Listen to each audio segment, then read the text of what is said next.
Possible de dater précisément les visions qui vont suivre, comme n'importe quelle autre vision d'ailleurs. Les spécialistes de la parapsychologie savent que les flashs de voyance, s'ils peuvent avoir une précision chirurgicale, sont comme les morceaux d'un puzzle ou d'un rébus dont la cohérence générale ne se dévoile hélas clairement qu'a posteriori. Mais la fréquence et l'intensité de ceux-ci permettent toutefois d'augurer de la nature d'une situation. Des visions récurrentes d'explosions, de foules en colère, d'incendies et de violences urbaines en France ne peuvent pas présager des manifestations ordinaires.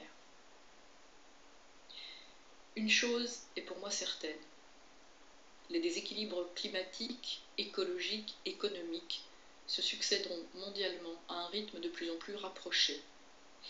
Et si la prochaine décennie verra triompher en France, et aujourd'hui sans surprise, les idées nationalistes, nous rentrerons dans une crise qui dépassera largement les frontières de l'Hexagone et ne pourra être résolue par une politique nationale, quels que soient les gouvernements mis en place et leurs promesses. En France, dans la décennie à venir, un État tout-puissant avec sa dette irremboursable s'arrogera le droit de puiser dans les biens des particuliers, restreindra les libertés individuelles, pratiquera une censure de plus en plus grande, y compris sur Internet, tout en se montrant incapable d'endiguer durablement un chômage croissant, ni les problèmes sociaux qui en seront la conséquence.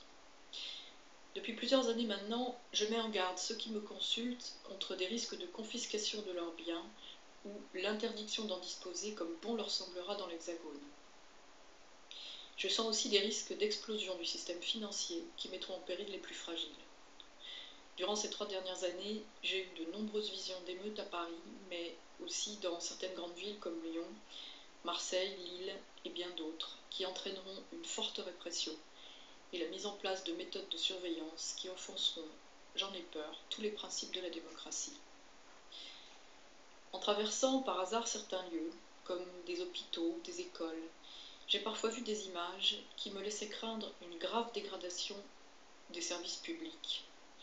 Dans d'autres lieux, notamment des gares et aussi leurs abords, j'ai vu un nombre croissant de sans-logis qui erraient là, sans protection et sans secours.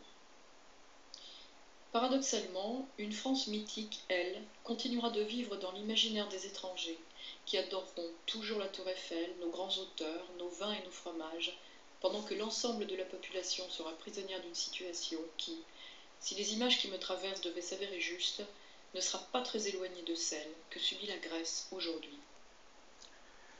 Certaines prophéties de Marie-Julie Génie évoquent le déclenchement d'une guerre civile qui toucherait la France. De nos jours, nos élites se permettent des accents d'islamophobie pour stigmatiser une nouvelle fois la minorité musulmane qui vit en France. Nos médias qui entretiennent la montée de cette islamophobie dans notre pays essaient depuis quelques années d'orienter le débat vers le conflit de civilisation. On invite en règle générale sur les plateaux TV des écrivains, des spécialistes qui, de préférence, flirtent avec les idées, voire avec les partis de droite ou d'extrême droite. Et cette élite d'intellectuels sont souvent invités pour venir débattre sur des faits d'actualité. Que ces mêmes médias font mine d'exagérer l'importance et la menace. On va nous parler des zones de non-droit où la police ne peut plus entrer, des risques de dérapage avec la police. Mais ces mêmes écrivains ou pseudo-spécialistes occultent de leur raisonnement la cause réelle de ce malaise dans les banlieues, qui est d'ordre social et économique, et non religieux comme ils tendraient à nous le faire croire.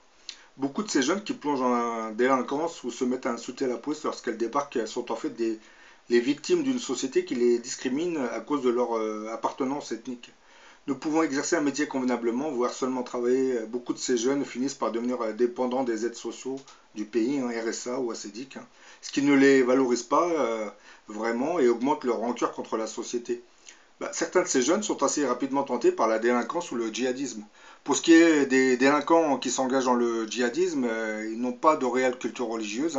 Ils se contentent seulement de lire quelques pages du Coran choisis par leurs recruteurs qui eux-mêmes ne recherchent que des bras pour mener des guerres nationalistes sous couvert de religiosité.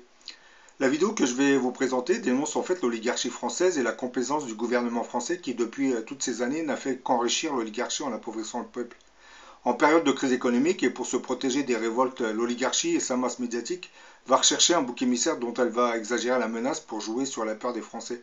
Et l'élite intellectuelle qui compose une partie de cette oligarchie réagira en apportant les bases idéologiques et littéraires qui orienteront et qui transformeront un conflit économique en un conflit ethnique.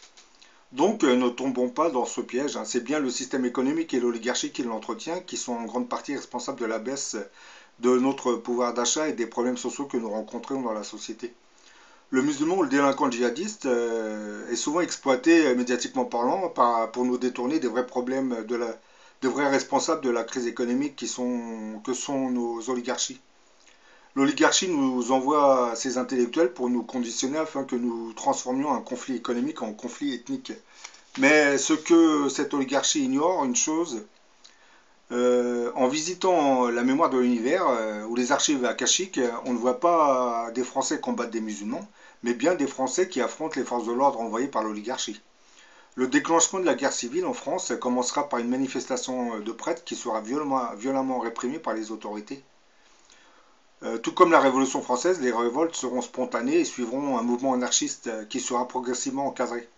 Les troubles se répandront de ville en ville, hein. Les touristes commenceront à quitter le pays et les investisseurs s'en éloigneront progressivement, ce qui aggravera la situation économique et déstabilisera encore plus l'établissement du pays.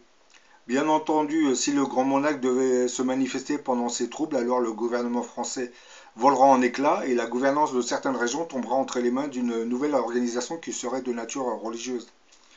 Bah, étrange vision, vous ne trouvez pas, non? Bah, ça complète un peu les visions de Maud Christel, hein, que vous venez d'entendre.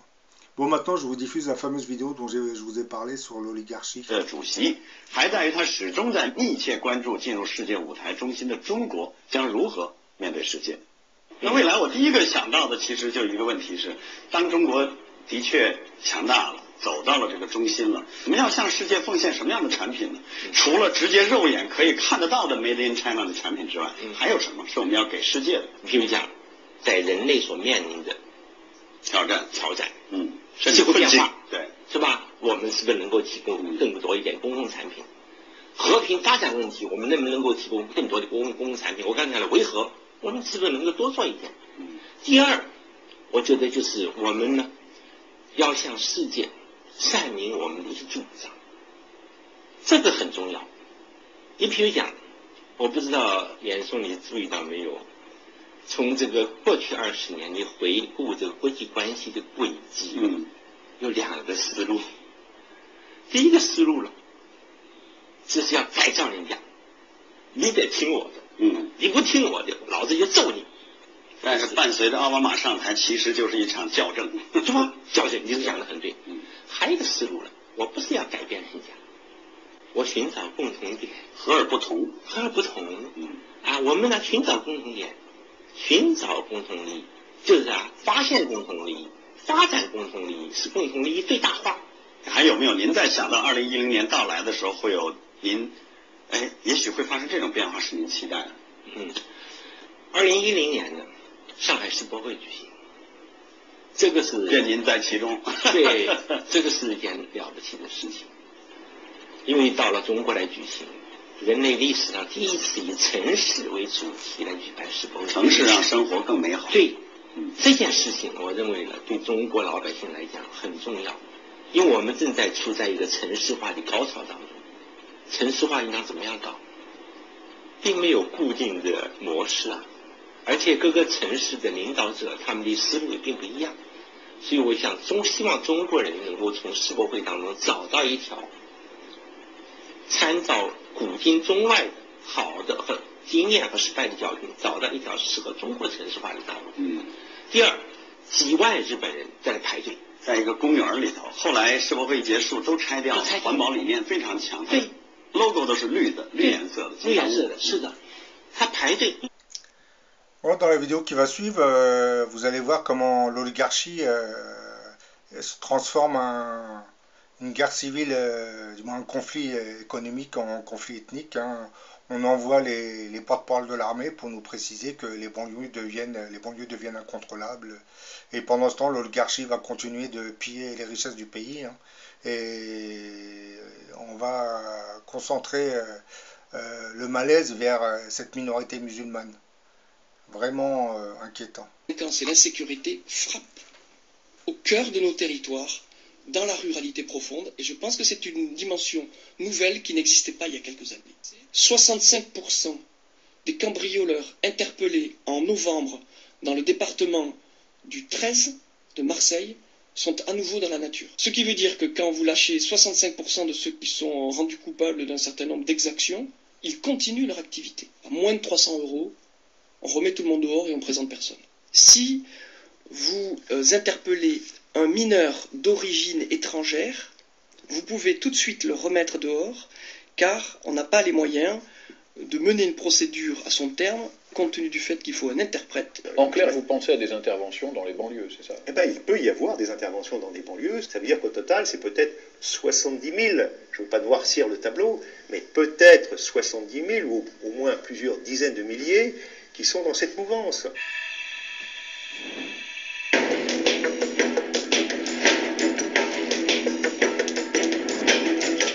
Et pour le Zoom de cette fin de semaine, nous avons le plaisir d'accueillir Yvan Rioufol. Bonsoir. Merci d'être là. Vous êtes bien sûr journaliste, essayiste, vous êtes un éditorialiste vedette du Figaro. On vous retrouve tous les vendredis et cette semaine, ce vendredi, votre bloc-notes est intitulé « L'Europe menacée par l'immigration bénie ». Voilà, vous êtes ici pour un nouvel ouvrage qui s'intitule « La guerre civile qui vient » chez un excellent éditeur, Pierre-Guillaume Deroux. Alors votre ouvrage annonce une guerre civile contre l'islam radical.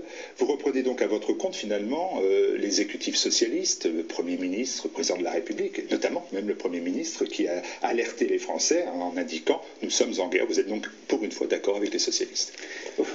Allons-y, je veux bien partager ce diagnostic, sauf que les socialistes disent, d'abord tous les socialistes ne disent pas qu'ils sont en guerre, et ils ne disent pas contre qui. C'est-à-dire que Manuel Valls a en effet dit que nous étions en guerre contre l'islamo-fascisme, c'est le seul qui ait prononcé ce mot, mais vous observerez que le président de la République se garde de désigner l'ennemi.